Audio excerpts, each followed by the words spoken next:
Oh, the audio's live. I just saw this pop up, but like it's only my head, so it does look normal, right? Oh, should we have it echo the whole episode? That would be awesome. Okay, I Oh, got the echo fixed, and see how blurry I look? let's go ahead. Let's start Woo! right now. Hello, everyone, and welcome to Tech Topical, Tech's Best Talking Show. I am your host, Brian Ross, and today we're going to get to the bottom of something as we normally do. And the thing we're getting to the bottom of today is we need to get to the bottom of, are humans smarter than AI in music? And everyone's been talking about this somewhere, I assume. And we're going to have the answers. We have all the answers here because today we have with us a TV, radio, and film expert. It is the Tech Topical Return of the King episode. Journalism student at Rowan University. It is Monty King Hills. Welcome, Monty. Thank you so much for bringing me back on the show. I am so ready to stick it to these AIs to show them that I know music more than them. Yeah, it was actually kind of interesting because as I was making the show and I was like writing the title for it or like trying to think how I wanted to say it, and I kept using this word like robot, like we're going to be smarter than the robots, like these dumb robots. It almost started to feel, it's not obviously, but it almost kind of ventured into that like slur territory where it's like, oh, you robot?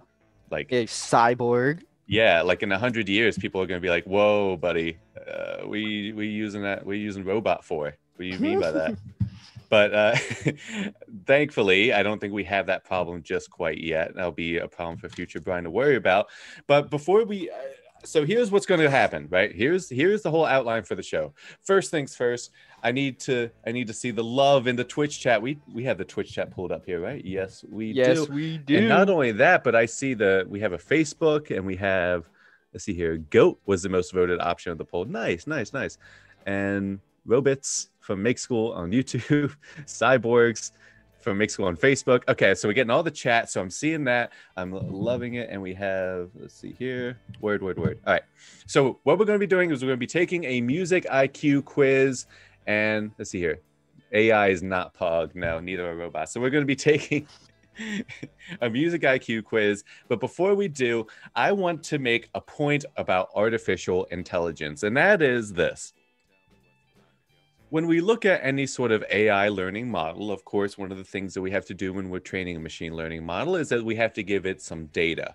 And then using that data, the artificial intelligence, the robot mind is going to take that information and then make some slight variations of it to create a new thing. And that is sort of the pipeline for machine learning and for what we think of today as artificial intelligence. We have our training models and we have some data for those training models, and then the model trains, and then after that the computer can start to make predictions.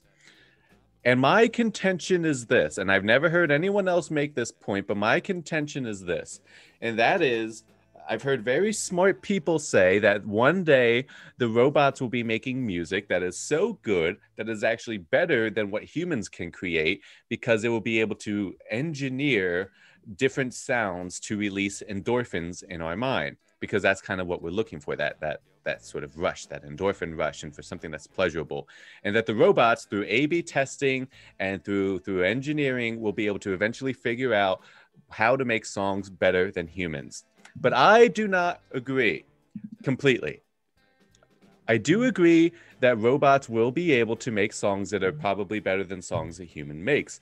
However, I do not think that the robot will be able to create new music, a new genre of music. And I want to give you an example of what it is I'm talking about, and then I want to get your reaction to all of this, Monty. But when we go and we look at, here's what I think, right? If we start at Chuck Berry, let's listen to a Chuck Berry song, and then I want to listen to a Beatles song, not the whole thing. We're just going to listen like a bit of it, and this is for educational purposes. This kind of feels educational, right, Monty? It's definitely educational. I'm gonna learn how the uniqueness of these songs. Yeah, no, we're educating right now. So this is cool. We're cool for the copyright. So let's go ahead and look at this Chuck Berry song. Not the whole thing, of course, but let's get this reference point here. All right, so here we go. We got Chuck Berry live in 1958. And this was, by the way, one of the most innovative sounds out there. There was nothing else out there that was kind of like this, besides like Jerry Lewis, I guess, or Jerry Lee Lewis, or maybe some I don't know, maybe Little Richard. Some Little Richard, of course. So we have like you can count them on one hand the amount of people that are actually doing this, because before, of course, we have the old the Frank Sinatra, baby, and we're swinging tonight, and the big band and the horns, and the guitar is not really being used that much. So now we have this new innovative music, right? So we have Chuck Berry, and this is what it sounds like. Go from screen. Let's go from screen.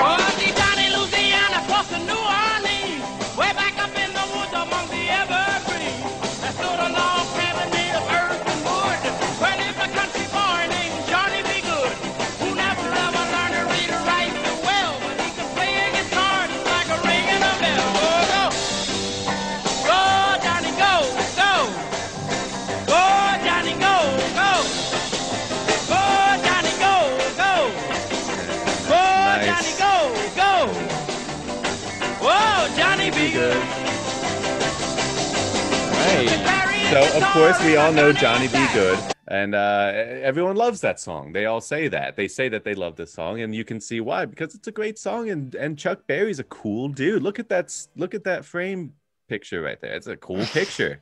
If he had a Facebook back then, that would be the profile picture. It's very cool, and that was a brand new song. Now, let me ask you, if an AI machine was going to listen to a bunch of Chuck Berry, would they come up with this eventually? Would they come up with this?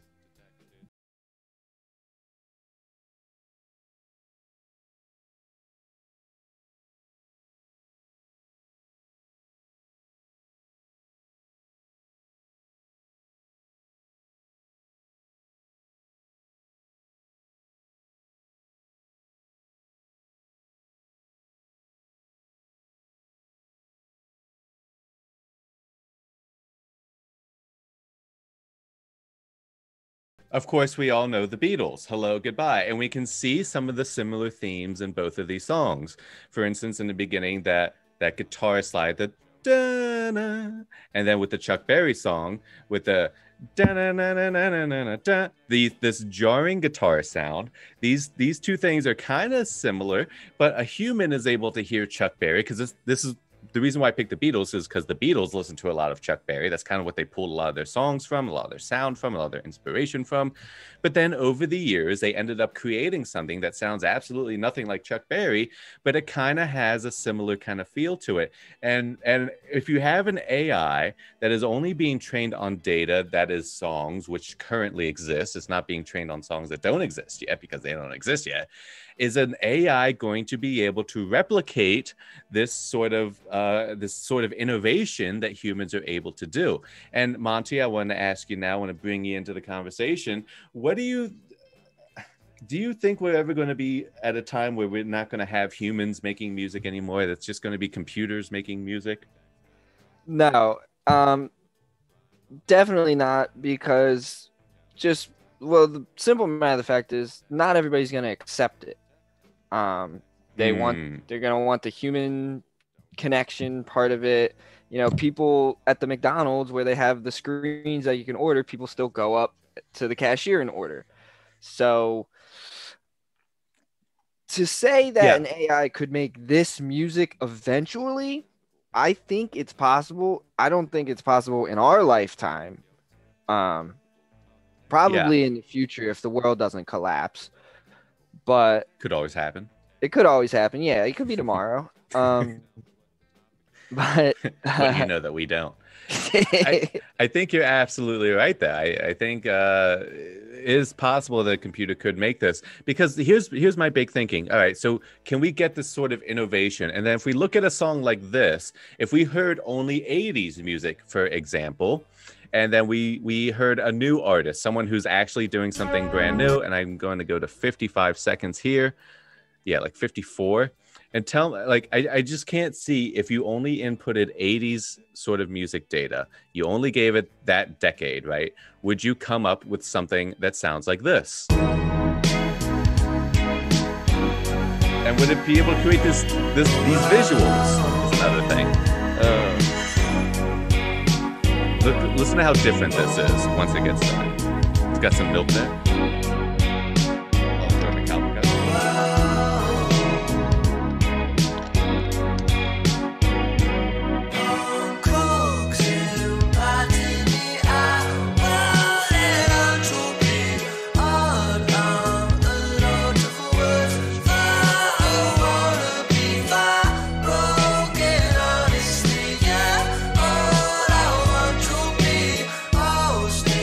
I don't think a computer is coming up with this. Now, You know what a computer does come up with? Now I want to show you an example of a song that a computer does come up with.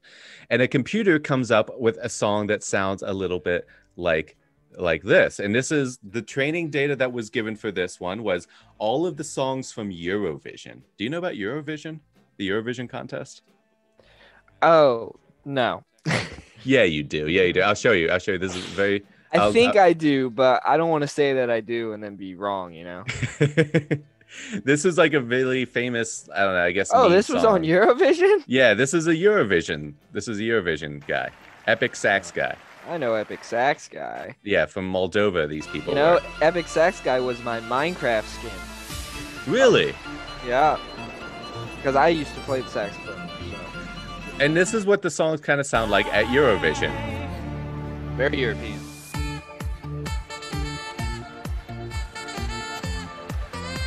This is so cool.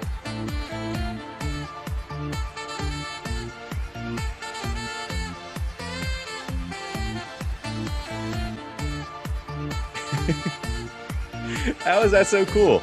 It's very cool. I think if you say Eurobeat music, this is exactly it. Yeah, that's kind of what you're thinking. So that's what it sounds like in Eurovision. And so someone had an AI train on Eurovision type of music. So like all the different countries and all the different songs, put them together, and then bake me a cake with those ingredients. And this is the cake that we come up with. And I'll show you. And I want to get your reaction to it. Who are you showing? You showing me? I'm showing you. I'm showing everyone. I'm going to show the world. Here we go. A Eurovision song created by artificial intelligence